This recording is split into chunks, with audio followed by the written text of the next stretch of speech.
Dzisiaj my podchodzimy do dosyć takiego istotnego tematu, który jest związany jak z wyższymi etapami duchowości, tak samo również i z funkcją naszego mózgu. Te dwie części, mózg i duchowość, bardzo mocno ze sobą złączone, najbardziej z całego ciała. Mózg posiada wielowarstwowy system funkcjonowania. Jest mózg fizyczny, jest mózg eteryczny, jest mózg wyższy duchowy, który nadaje wszystko i tworzy wszystkie rzeczy, które my odtwarzamy za pomocą mózgu materialnego. Zazwyczaj człowiek nie zwraca na to uwagę, tak samo jak na większość zdolności. Jakąkolwiek zdolność byśmy nie wzięli, wszystko można dopasować i rozwinąć wewnątrz samego człowieka. Do tego nie potrzebne duże treningi, a potrzebna jest wiedza. Jak to zrobić? Wiedza w naszym świecie kosztuje najbardziej, ona jest najdroższa. Nie ma produktu, który jest droższy niż wiedza. I chociaż ludzie z jednej strony niby nie zwracają na to uwagę, większość osób, które siedzi w internecie, na różnych platformach socjalnych, każdy z nich dąży, by otrzymać jakąś wiedzę. Ale w skutku nikt niczego nie otrzymuje, dlatego że to jest chwilowe pobudzenie mózgu przez tą bądź inną informację. Niektóre zapadają w pamięć, niektóre przeskakują z jednego w ucha drugie i wylatują. Ale to, co zapadło w pamięć, człowiek nazywa, że on wie. To jest niepoprawny kierunek myślenia, dlatego że on tylko odtwarza to, co zapadło w jego pamięć. Praca samego mózgu opiera się zupełnie na innych jakościach. My korzystamy na co dzień ze wszystkich wyższych swoich zdolności.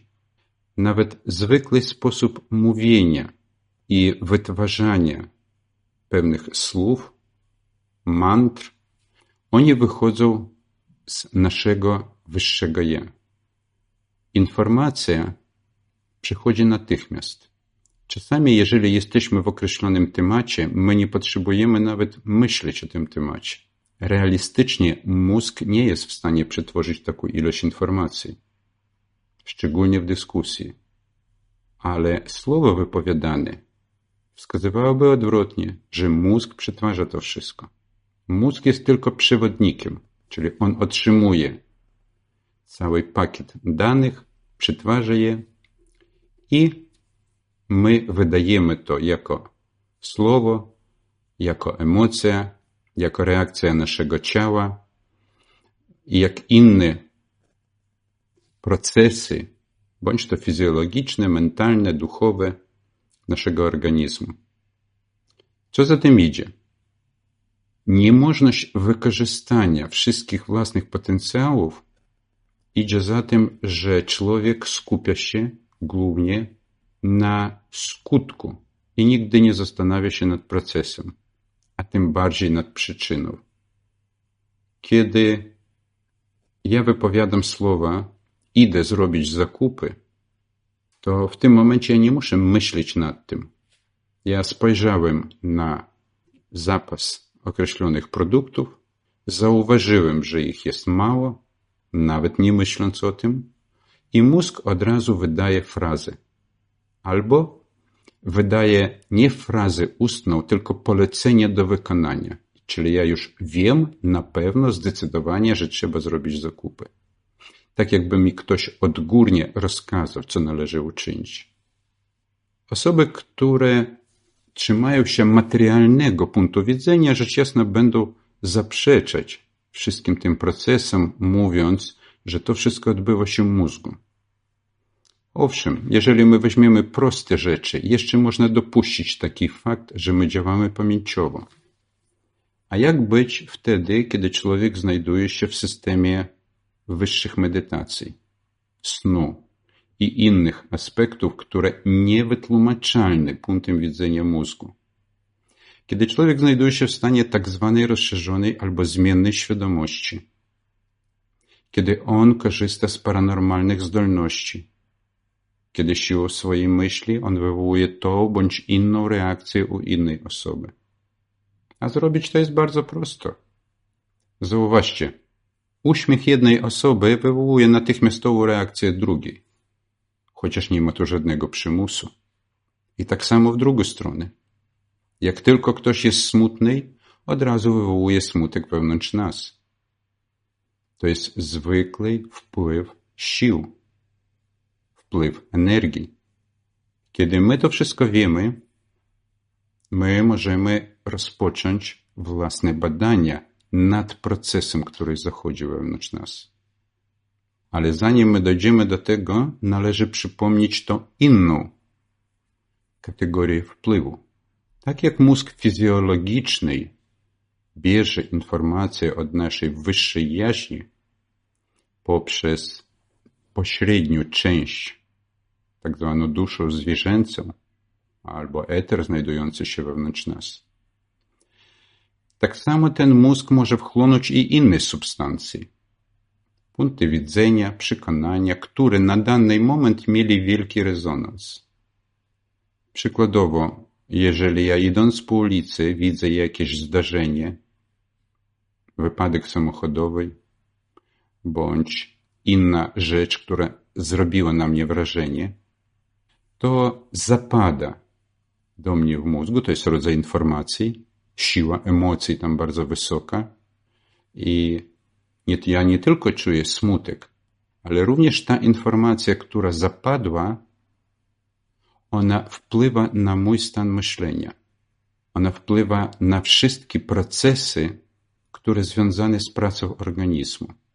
Jeżeli wpływ jest bardzo wysoki, może to wywołać skurcz żołądka albo zaburzenia pracy wątroby czy jelit, bądź innych części ciała. Krótkotrwale, niemniej jednak wywoła. W zwykłym świecie ludzie nazywają to stres, sytuacja stresowa.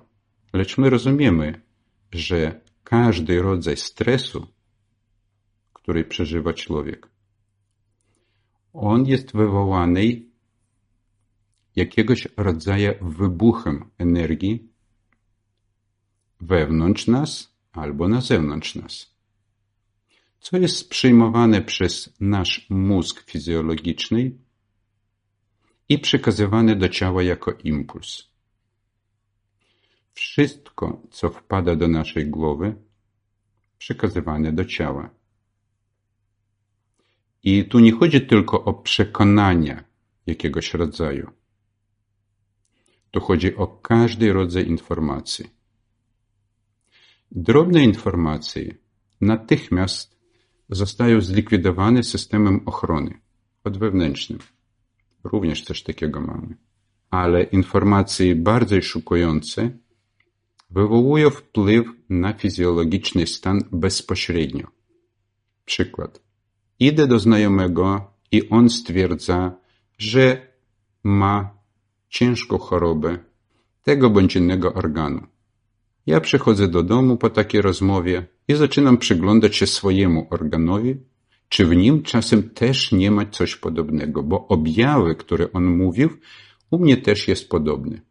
To jest absurdalność takiego myślenia, niemniej jednak tak jest. I tak jest u każdego. W większym bądź mniejszym stopniu. Chyba że człowiek doszedł do systemu ochrony wewnętrznej na tyle wysoko, że jest odporny na wszystkie informacje i w ogóle nie reaguje na nie emocjonalnie. Czyli nie dopuszcza do siebie. Są i tacy ludzie. Niemniej jednak nawet u nich mózg reaguje. W mniejszym stopniu, ale reaguje. Dlaczego ja to wszystko wam pokazuję, te wszystkie przykłady? Żebyśmy mogli zrozumieć, że wpływ duchowej rzeczywistości na realia, na nasze życie jest bezpośredni. Nie tylko nasza wyższa jaźń, która daje nam wszystkie niezbędne informacje do życia w tym świecie, może wszystkim zarządzać. Ale również takie siły jak anioły, demony, duchy. Nieważne, czy człowiek w nich wierzy, czy nie wierzy. Dla nich to w ogóle nie ma żadnego znaczenia. Dlatego, że wiara i niewiara znajduje się w jego ego, zamkniętym stanie świadomości. A wszystkie te siły ciągle wpływają na niego. I w większości przypadków, kiedy człowiek wstaje z rana i ma dobry nastrój albo zły nastrój, to są wpływy zewnętrzne. Na poziom wyższej jaźni, wyższa jaźń w swojej stronie dotyka albo napełnia duszę określonym rodzajem światła o wyższej wibracji przyjemnego, o niższej wibracji nieprzyjemnego. Dusza zaś pod wpływem mózgu daje reakcję na ciało. Jeżeli człowiek nie umie temu zaprzeczyć, to zazwyczaj to objawi się albo dobrym samopoczuciem i zdrowiem, albo pogorszeniem stanu zdrowia. Wbrew pozorom, my mówimy o zdrowiu, ale jak wy pamiętacie, kabalistyczne aspekty w pierwszej kolejności opisują wewnętrzny stan człowieka. I zdrowie i choroba, oni są fundamentalnym aspektem prawa rozprzestrzenienia światła. Czyli jeżeli my mamy problem, to w pierwszej części nie kwestia od razu biec do znajomego, czy do lekarza, czy do rodziców i krzyczeć, że ja jestem chory. A wgłębić się, gdzie weszła obca informacja, od kogo weszła. I jako przykład ja wam podam prostą rzecz. Zwierzęta. Wszyscy wiedzą, że zwierzęta domowe chorują. Ale mało kto wie, że zwierzęta dzikie, które żyją na przyrodzie, wprawie nie chorują. Oni mogą się skaleczyć, mogą zawczasu umrzeć, ale chorować na takie choroby ludzkie oni nie chorują. Dlatego, że na nich nikt nie wpływa i ich mózgi nie przyjmują tej informacji i obrazów, które nadają ludzie. A chorują oni głównie wtedy, kiedy właściciel albo właściciele, ci, którzy zarządzają domem i gdzie to zwierzę mieszka, mają nieodpowiednie obrazy, nieodpowiedni wpływ. I to jest jeden z przykładów, który możecie sprawdzić u wszystkich znajomych i porównać sobie. Człowiek jest podobnie, tylko jeżeli zwierzę ma swojego pana jako człowieka, to człowiek ma swojego pana jako swoje wyższe ja, które nim zarządza całkowicie. I od tego stanu, co przychodzi i odchodzi na subtelnej części, zależy również i konstrukcja samego człowieka i jego stan zdrowia. Dla nas ważnym pojąć nie tylko to. Wszystkie rozmowy o aniołach, o Stworzycielu, o wyższych emanacjach mają też bezpośredni wpływ. Jeżeli na człowieka ma wpływ wyższe światło, w czasie modlitwy, medytacji, duchowej ekstazy, to wywołuje natychmiast przypływ siły w ciele. Faktem, że wszystkiego należy się nauczyć. Samo to nie przychodzi. Pozytywna emocja to nie jest jeszcze to, co nam jest potrzebne. To jest tylko początek drogi. Dobre samopoczucie, ono jest normalne, przewidziane. To też nie jest to. Duchowe przeżywanie obecności wyższego światła, które my nazywamy światłem życia, bądź w kabale światło chochma albo światło chaya, ono odpieczętowuje się natychmiast. Tak samo jak i niższe światła, do których człowiek już jest przyzwyczajony i o których przed chwilą rozmawialiśmy. Jeżeli anioł dotyka człowieka w pozytywnym tego znaczeniu słowa, ma przekazać jemu jakiś rodzaj sił, to te siły objawiają się nie za dzień, tydzień czy miesiąc, a właśnie w momencie dotknięcia. I człowiek napełnia się siłą życia natychmiast.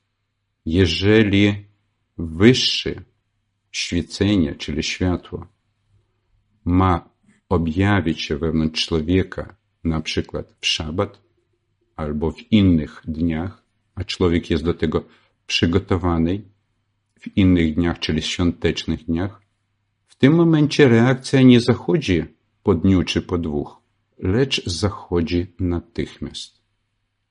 Dla zwykłego człowieka jest istotny nawet ułamek odczucia wyższego światła, dlatego że już w alegorii mówiąc, nawet jeżeli 1 minuta światło wyższe będzie świecić w człowieku, jego życie przedłuży się o wiele lat, a czasami nawet 10 lat. Taka moc i potęga wyższego światła jest. Rzecz jasna, że światło nie przelewa się na człowieka wprost. Ono transformuje się w siłę życia, którą przyjmuje mózg i rozprowadza po ciele. To są podstawowe aksiomy, które wy powinniście wiedzieć na co dzień i pamiętać o nich. Dlatego, że niewiedzący zawsze wpadnie w jamę. Pamiętajcie o tym.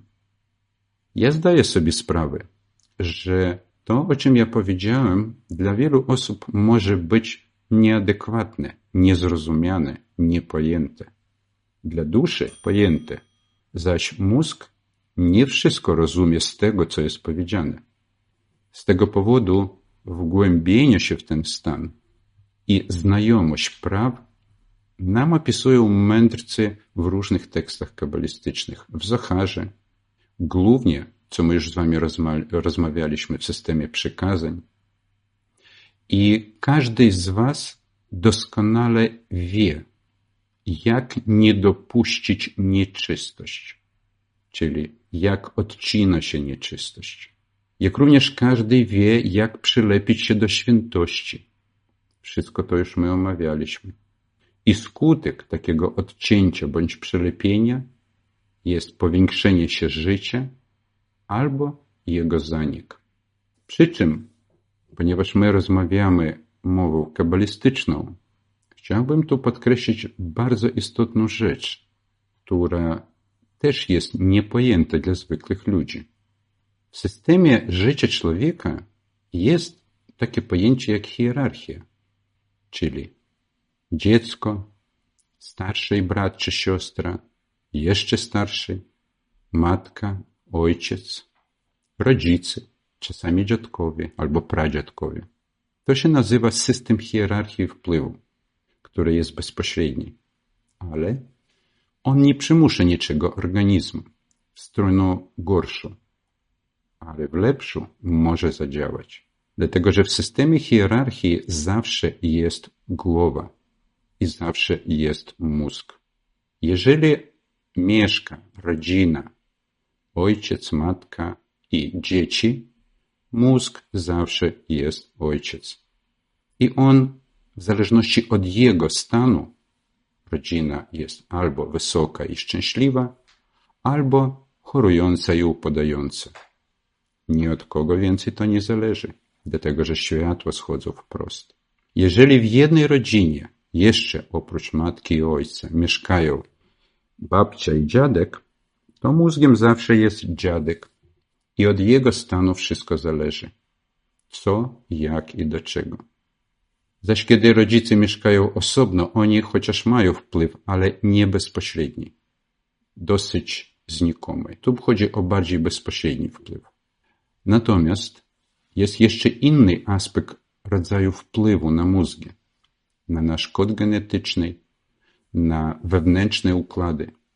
Jeżeli chociaż jeden członek rodziny dozna duchowego olśnienia, to światło przelewa się w dwie strony. jak do góry po hierarchii, tak i w dół do zmiany. Czyli jeżeli jest potrzebne wpłynąć na przykład na dzieci, to wpływ powinien być dokonany bezpośrednio w samych rodzicach bądź w dziadkach. Każdy rodzaj przeżycia objawia się w niższych mózgach. To jest rzeczy nieznane do końca, ale dla Was może to być przykład bardzo ciekawej obserwacji i porównania wszystkich elementów. A to znaczy siłą wyższego światła, na przykład dziecko może wpłynąć na rodziców, jeżeli ono duchowo wyrosło. I odwrotnie. Wszystkie te procesy, o których ja przed chwilą powiedziałem, one nie odbywają się na poziomie komunikacji ludzkiej. One odbywają się na poziomie tak zwanego naszego wyższego ja. I żeby dojść do nich, nam trzeba po prostu znać, jak to działa. Zaś to, czy my to przyjmiemy, czy nie, to zależy od nas. Dlatego, że wiedza i mądrość, ona bardziej ukryta niż otwarta. Jest powiedzenie: w duchowych praktykach i w naukach kabalistycznych jedna część się otwiera, dwie się zamyka. I ja ze swojej strony bardzo dokładnie idę tą drogą, dając Wam możliwości również własnej pracy. Kiedy my pojmiemy te aspekty, o których zostało powiedziane, my również zrozumiemy jeszcze głębiej istotę nauk kabalistycznych, tego, czym jest kabała i do czego ona prowadzi.